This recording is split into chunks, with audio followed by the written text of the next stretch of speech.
Excel Techno School, Guruvayanakere, Venur. Admission open now.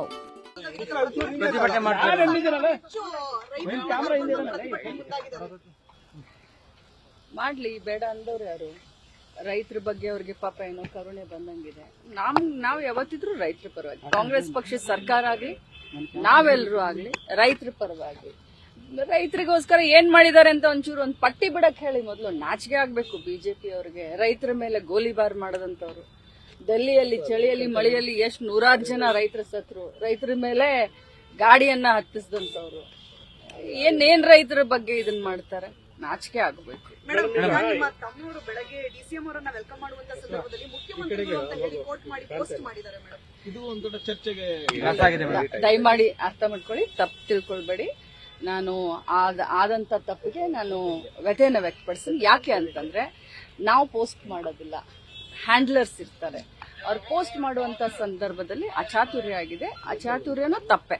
ಅದನ್ನ ಒಂದ್ ನಿಮಿಷ, ಅದನ್ನ ನಾನು ಯಾಕಂದ್ರೆ ನಾನು ಮೊದಲಿಂದನೂ ಹೇಳ್ತೀನಿ, ಪಕ್ಷದ ಶಿಸ್ತಿನ ಸಿಪಾಯಿ ಅಂತ. ಆ ತಪ್ಪನ್ನ ನಾನು ತಪ್ಪಂತಾನೆ ಹೇಳಲಿಕ್ಕೆ ಬಯಸ್ತೀನಿ. ತಮ್ಮೆಲ್ಲರ ಎದುರುಗಡೆನೂ ಕೂಡ ನಾನು ಅದನ್ನ ಒಪ್ಕೊಳ್ತೀನಿ. ನಾನ್ ನೋಡೇ ಇರ್ಲಿಲ್ಲ ಅದನ್ನ. ನನ್ನ ತಮ್ಮ ನೋಡಿ ಅಕ್ಕ ಹಿಂಗಾಗಿದೆ, ನಾನು ಇಮಿಡಿಯೇಟ್ ಚೇಂಜ್ ಮಾಡಿಸಿದ್ದೀನಿ ಅಂತ ನನ್ನ ತಮ್ಮ ಸ್ವಂತ ನನ್ಗೆ ಹೇಳಿದಾಗ ನಾನ್ ಮತ್ತೆ ಅದನ್ನ ಓಪನ್ ಮಾಡಿ ನೋಡಿದಾಗ ಅಲ್ಲಿವರೆಗೆ ಚೇಂಜ್ ಆಗಿತ್ತು. ಬಟ್ ಆಗಿರೋ ತಪ್ಪಿಗೆ ಅದು ಅಚಾನಕ್ ಆಗಿರೋದು. ಯಾಕಂದ್ರೆ ನಾನಾಗ್ಲಿ ನನ್ನ ತಮ್ಮ ಆಗ್ಲಿ ಪಕ್ಷದ ಶಿಸ್ತಿನ ಸಿಪಾಯಿಗಳು. ಸೊ ಇದನ್ನ ನಾನು ಕ್ಲಾರಿಫೈ ಮಾಡ್ಲಿಕ್ಕೆ ಬಯಸ್ತೀನಿ. ದೇವಸ್ಥಾನದ ವಿಚಾರವಾಗಿ ಯತೀಂದ್ರ ಅವರು ಕೊಟ್ಟಿರುವಂತಹ ಹೇಳಿಕೆ ಸಾಕಷ್ಟು ಚರ್ಚೆನ ಹುಟ್ಟು ಹಾಕಿದೆ. ಜೊತೆಗೆ ಎಲ್ಲವೂ ತಿಳಿಯಾಯಿತು ಅನ್ನುವಂತ ಸಂದರ್ಭದಲ್ಲಿ ಅವ್ರು ಮಾತನಾಡಿರುವಂತದ್ದು ಎಷ್ಟು ಸರಿ ಅಂತ ನೋಡಿ, ಎಷ್ಟು ಸರಿ ತಪ್ಪು ಅಂತ ಹೇಳೋಳು ನಾನಲ್ಲ. ಬಟ್ ಹೈಕಮಾಂಡ್ ಮೇಲೆ ನಾವೆಲ್ಲರೂ ಬಿಟ್ಟಂತ ಸಂದರ್ಭದಲ್ಲಿ, ಸ್ವಂತ ಮಾನ್ಯ ಮುಖ್ಯಮಂತ್ರಿಗಳು ಹೇಳಿದಂತ ಸಂದರ್ಭದಲ್ಲಿ ಹೈಕಮಾಂಡ್ ಹೇಳಿದ್ನ ಕೇಳ್ತೀನಿ ಅಂತ ಡಿ.ಕೆ. ಶಿವಕುಮಾರ್ ಸಾಹೇಬ್ರು ಹೇಳಿದಂತ ಸಂದರ್ಭದಲ್ಲಿ ಇನ್ನು ಗೊಂದಲಕ್ಕೆ ಎಡೆ ಮಾಡಿ ಕೊಡಬಾರ್ದು. ನಾವೆಲ್ಲರೂ ಜವಾಬ್ದಾರಿಯುತ ಸ್ಥಾನದಲ್ಲಿ ಇದ್ದಂಥವ್ರು ಗೊಂದಲಕ್ಕೆ ಎಡೆ ಮಾಡಿ ಕೊಡಬಾರ್ದು.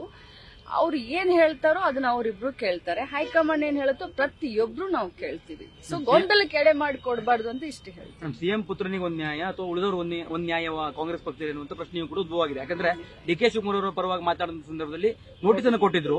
ಈಗ ಯತೀಂದ್ರ ಅವ್ರಿಗೆ ಯಾವುದೇ ರೀತಿ ನೋಟಿಸ್ ಅನ್ನು ಕೊಟ್ಟಿಲ್ಲ. ನನಗೆ ಅದ್ರ ಬಗ್ಗೆ ಗೊತ್ತಿಲ್ಲ and I don't want to comment on this. I really don't want to comment on this statement. Madam, Tipu Jayanti ಆಚರಣೆಗೆ ಮತ್ತೆ ಸರ್ಕಾರದಿಂದ ಟಿಪ್ಪು ಜಯಂತಿ ಆಚರಣೆ ಮಾಡಬೇಕು ಕಾಶಪ್ಪನವರು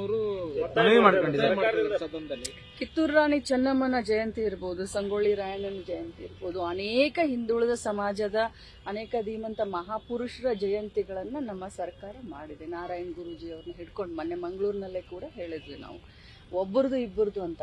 ನಮ್ಮ ನಿಲುವು ಜಾತ್ಯತೀತ ನಿಲುವು. ನೀವು ಯಾಕೆ ಸ್ಪೆಸಿಫಿಕ್ ಆಗಿ ಟಿಪ್ಪು ಅಂತ ಹೇಳ್ತೀರಾ? ನಾವೆಲ್ಲರದು ಮಾಡ್ತೀವಿ, ಬಸವಣ್ಣವ್ರದ್ದು ಮಾಡ್ತೀವಿ, ಅಂಬೇಡ್ಕರ್ ಅವ್ರದ್ದು ಮಾಡ್ತೀವಿ, ವಾಲ್ಮೀಕಿ ಅವ್ರದ್ದು ಮಾಡ್ತೀವಿ. ಬಸವಣ್ಣನವ್ರನ್ನ ಎಲ್ಲ ಸರ್ಕಾರಿ ಆಫೀಸ್ನಲ್ಲಿ ಬಸವಣ್ಣವರ ಭಾವಚಿತ್ರ ಹಾಕಿದ್ವಿ, ಸಾಂಸ್ಕೃತಿಕ ನಾಯಕ ಅಂತ ಹಾಕಿದ್ವಿ. ಬಸವಣ್ಣವರ ತತ್ವ ಏನು? ಆ ಧರ್ಮದ ಮೇಲೆ ನಾವು ನಂಬಿಕೆನ ಇಟ್ಕೊಂಡಂತವ್ರು ಯಾಕೆ ಸ್ಪೆಸಿಫಿಕ್ ಆಗಿ ತಾವು ಕೇಳ್ತೀರ?